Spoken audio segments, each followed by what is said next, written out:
Lionel Messi যুক্তরাষ্ট্রে পাড়ি জমানোর পর থেকেই একটা গুঞ্জন শোনা যাচ্ছে, বিশ্বকাপ জয়ী আনহেল ডি মারিয়াও হয়তো যোগ দেবেন সতীর্থদের সঙ্গে। আর মেসির সাবেক বার্সা সতীর্থ Luis Suarez, Sergio Busquets, Jordi আলবাদের মায়ামিতে যোগ দেওয়ার পর সে গুঞ্জন পায় ভিন্ন মাত্রা। ইতিমধ্যে ইউরোপিয়ান গণমাধ্যমে শিরোনাম হতে দেখা গেছে চলতি মৌসুমেই নাকি আনহেল ডি মারিয়াকে দেখা যাবে মায়ামি শিবিরে।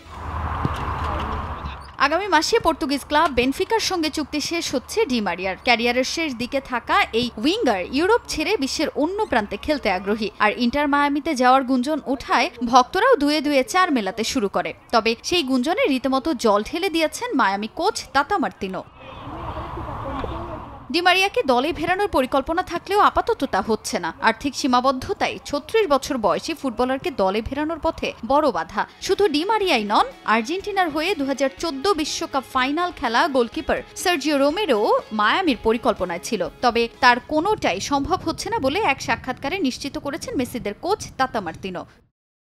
সত্যিটা হলো অর্থনৈতিক ও আইনগতভাবে তাদের আনার মতো অবস্থা আমাদের আপাতত নেই। ডি মারিয়ার ব্যাপারে ইন্টার মায়ামির ক্রীড়া পরিচালকের পক্ষ থেকেও আনুষ্ঠানিকভাবে কিছু জানানো হয়নি। এই লিগের কিছু অর্থনৈতিক বিধিনিষেধ, কিছু সীমাবদ্ধতা আছে, তাই এখানে শুধু ডি মারিয়া না, নতুন কাউকেই দলে নেওয়ার সম্ভাবনা দেখছি না।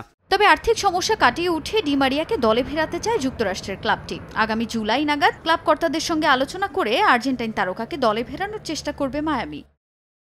MLS-এ এখন দলবদল প্রক্রিয়া বন্ধ আছে। জুলাইয়ের মধ্যবর্তী সময়ে ট্রান্সফার উইন্ডো ওপেন হবে। সে সময় আমরা চেষ্টা করব ডি মারিয়াকে দলে ফেরানোর। দলবদলের মৌসুমে আমরা সব সময় চেষ্টা করি দলের উন্নতিতে ভূমিকা রাখবে এমন খেলোয়াড় ফেরানোর। ডি মারিয়াকে নেওয়ার চিন্তাটাও সেখান থেকেই এসেছে।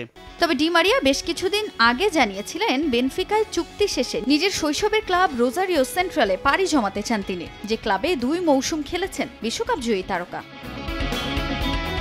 তাজিন খন্দকার, সময় সংবাদ।